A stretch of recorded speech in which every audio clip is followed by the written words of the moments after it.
if I would be here tonight to be honored. And I really don't like getting awards. I like doing things for other people. But when Dr. Height calls and then she says, I'm going to be 97. How are you going to say no to Dr. Height? I'm grateful to you, Dr. Height, and for every one of you who's taken the time to be here this evening. You honor Dr. Height and you honor me with your presence.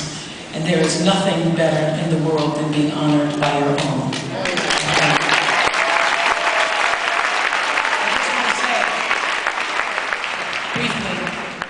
There was a beautiful poem by Nika Giovanni called Poem for Flora. It goes like this. She says, she went to Sunday school and she heard about Nebuchadnezzar, who was king of the Jews. And she heard of Shadrach, Meshach, Abednego in the fire. And then she heard of Sheba, who was black and comely. And she said, I want to be like that. That is exactly how I felt as a little girl growing up the first time I read about Sojourner Truth, saying, ain't I home? And piled and planted and gathered in the barns and worked as hard and ate as much as any man, and ain't I a woman? Little man in the back there said women ought not to have as much rights as women because Christ won a woman. And I says to him, where did your Christ come from? He says, he come from God and he come from the woman. I grew up reciting Sojourner Truth and Fannie Lou Hamer and Maya Angelou. What you looking at me for? Didn't come to stay, only came to say Happy Easter Day. I grew up understanding that Dorothy Height and Mary McLeod Bethune and Barbara Jordan and Fannie Lou Hamer and Cicely Tyson, who we saw on East Side, West Side with that cute little afro.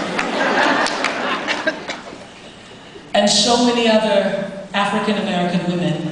I grew up knowing that they were a part of me and a bridge to where I was trying to get to. They were a bridge to this possibility of now that I live. I have carried you and all of them in my heart. They were the seed of the free for me. And I have never forgotten that that is where I come from, and that is who I am. And so, through the spirit and power of all the black women and men who've come before me, I move forward every day trying to honor the calling from somebody bigger than I. So I am who I am and where I am, not because of my own doing, but because I am obedient to that call. And so I appreciate you being here to honor me tonight, but it really is not of my doing. I am just obedient to the call. And every one of us has a calling on our life, and it is up to us to listen. And the listening comes not often as Moses in the burning bush, but comes from a feeling of being led in the direction of your greatest strength. Honoring that which you know is for the ultimate good, like Sister Susan Taylor in the National Cares Program. And looking out for somebody else other than yourself.